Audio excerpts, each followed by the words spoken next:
Good morning, this is Patrick McCullough, forecaster here at the National Weather Service office in San Angelo.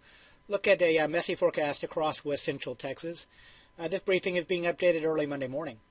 We're going to jump ahead to what is probably the big question for everybody across the area, which is the potential for some snow across the area for midweek. It's going to begin on Wednesday as a strong upper level storm system pushes near the area, or pushes towards the area, and a strong cold front pushes across the area as well. In fact, I think by the time we get into Wednesday, high temperatures for the day will be set right after sunrise, with temperatures falling through the day. By the time we get to mid to late afternoon, we'll probably be looking at temperatures in the 30s across much of the area. Again, we will have widespread rain across the area on Wednesday as well, and by the time we get into mid to late afternoon, I think we're going to start to see some of that rain change over, or at least mix with some snow across the western portions of the Concho Valley and the western portions of the Big Country. Again, temperatures probably not quite cold enough for anything to stick at this point, but may be falling at that point. In addition, I think we're going to be looking at very strong north and northeast winds, wind chills probably dropping down into the teens and 20s across much of the area by Wednesday afternoon. By the time we get into Wednesday night into Thursday morning, I think this is going to be the best chance for any snow accumulation across west central Texas. Again, I think we're going to see those temperatures continue to cool through the evening hours and into the overnight hours.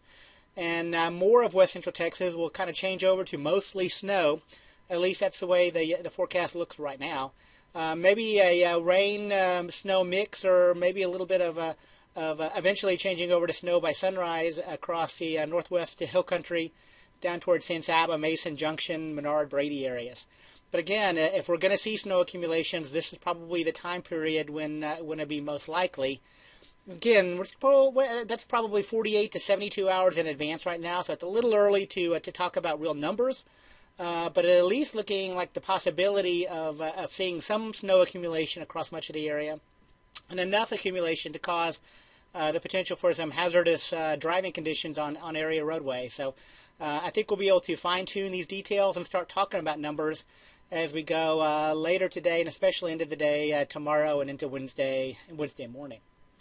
Now, even ahead of the snow potential Wednesday night into Thursday morning, as that first cold front pushes into the area, we're going to have to talk about the potential for some strong to severe storms as well.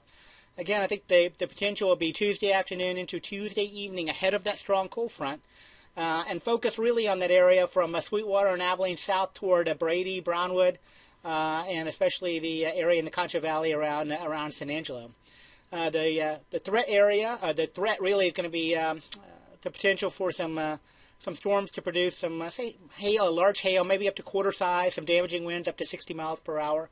We're not talking about spring type of really big hail or really damaging wind, but again, at least the potential for some isolated severe weather across the area for Tuesday afternoon into Tuesday night. Again, a complicated forecast, a lot going on. We'll continue to keep you updated as we get closer to the event and can start to pin down a little bit more of the details. Thank you.